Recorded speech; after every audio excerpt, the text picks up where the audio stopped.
उन्हाळी सुट्ट्या आणि मुलं.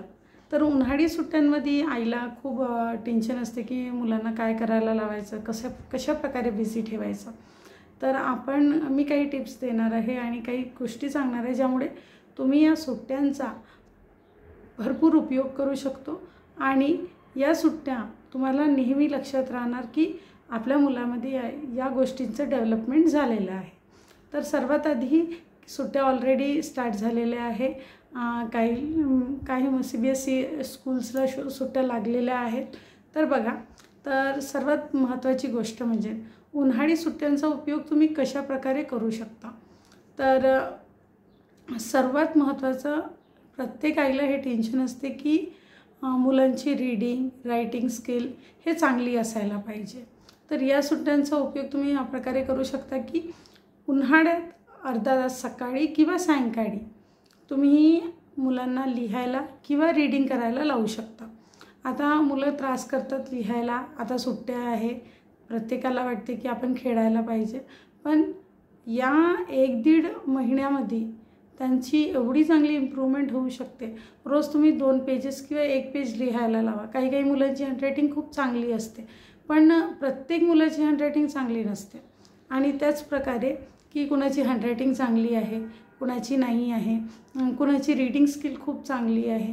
तर या गोष्टींवर तुम्ही फोकस करू शकता की रोज सकाळी किंवा सायंकाळी अर्धा तास रीडिंग आणि रायटिंग स्किल्ससाठी देऊ शकता, जेणेकरून जे नेक्स्ट इयर राहील, जसं जूनपासून सेशन सुरू होणार तेव्हा तुम्हाला त्रास जाणार नाही. ऑलरेडी बुक्स पण मिळालेले आहेत, तर तुम्ही त्याच बुक्सची 1-1 पेज 2-2 पेजेस रीडिंग करायला लावू शकता.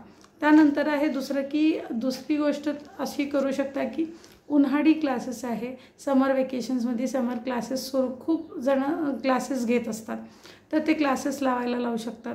जसा ड्रॉइंग क्लासेस आहे, मुलांना खूप इंटरेस्ट असते ड्रॉइंगमध्ये, तर ड्रॉइंग क्लासेस आहे. त्यानंतर अबॅकस आहे, वेदिक्स आहे. या गोष्टींचा पण भरपूर उपयोग होतो, कारण आपण जेव्हा सेशन सुरू असते आणि तेव्हा मुलांना अदर ॲक्टिव्हिटीजसाठी जेव्हा म्हणत असतो तेव्हा ऑलरेडी ते खूप थकलेले असतात आणि त्यामुळे कुठेतरी त्यांचं कॉन्सन्ट्रेशन लागत नाही. तर या सुट्ट्यांचा उपयोग कसा होऊ शकतो की अबॅकस क्लास लावू शकता तुम्ही, वेदिक्स लावू शकता.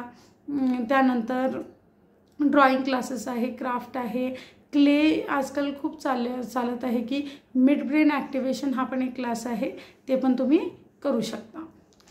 त्यानंतर आहे मुलांना मोस्टली आता जास्तीत जास्त मुलं आपण बघत असतो ते प्रायव्हेट स्कूल्समध्ये जातात, CBSE स्कूल्स, इंग्लिश मीडियम स्कूल्समध्ये जात असतात, पण त्यांना इंग्लिश येत नाही. हा सर्वात मोठा इश्यू आहे की इंग्लिश बोलता येत नाही, समजते पण इंग्लिश बोलता येत नाही.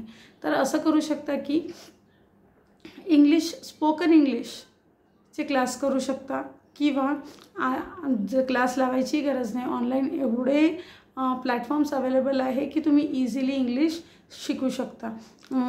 आणि खास तुम्ही आता मुलांना म्हणणार की चला अभ्यास करा, तर ते करणार नाही. तर त्यासाठी तुम्ही प्रयत्न करू शकता की तुम्ही पण मुलांसोबत इंग्लिशमध्ये ट्राय करा बोलायचं. तुम्ही पण न्यू वर्ड्स शिका आणि त्यांच्यासोबत त्या वर्ड्सला यूज करून सेंटेन्सेस बनवा, जेणेकरून त्यांनी पण काय करणार, ट्राय करणार. तर एक आहे स्पोकन इंग्लिशचा. थर्ड आहे नेक्स्ट आहे योगा क्लासेस. शाळा सुरू असताना खूप डिफिकल्ट जाते की मुलांना योगा करायला लावणं आणि मुलांची हेल्थ ही सगळ्यात मोठा एक इश्यू आहे की मुलांची तब्येत लवकर खराब होत असते. तर आता वेळ आहे, योगा जे बेसिक योगा आहे मुलांसाठी खूप चांगला असतो, तो तुम्ही करायला लावू शकता. त्यानंतर एक आहे की तुम्ही हे कन्सेप्ट रोज फॉलो केली किंवा तुम्ही रोज फॉलो केलं तर खूप चांगलं राहील. ते आहे मेडिटेशन. मुलांना मेडिटेशन करायला लावा. कंटिन्युअस मेडिटेशन करायला लावल्याने मुलांमध्ये खूप फरक पडतो. तर तुम्ही मुलांना आतापासून हॅबिट टाका की त्यांनी मेडिटेशन करायलाच पाहिजे आणि मेडिटेशन सिरियसली खूप इफेक्टिव्ह आहे आणि त्यांच्यामध्ये तुम्हाला खूप पॉझिटिव्ह चेंजेस बघायला मिळणार. तर एक मेडिटेशन आहे ते तुम्ही करायला लावू शकता.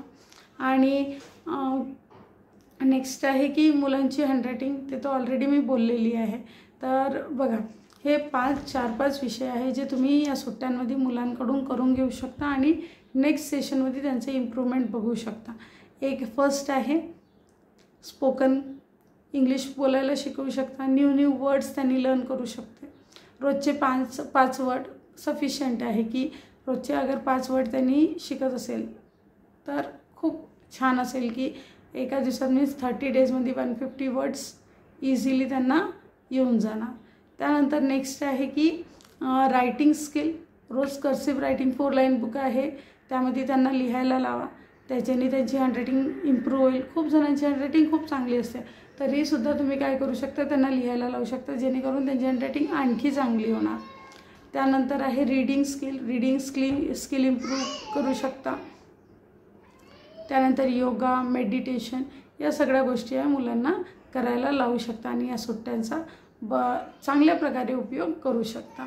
तर व्हिडिओ आवडला असेल तर लाईक शेअर आणि सबस्क्राईब चॅनलला नक्की करा. थँक्यू.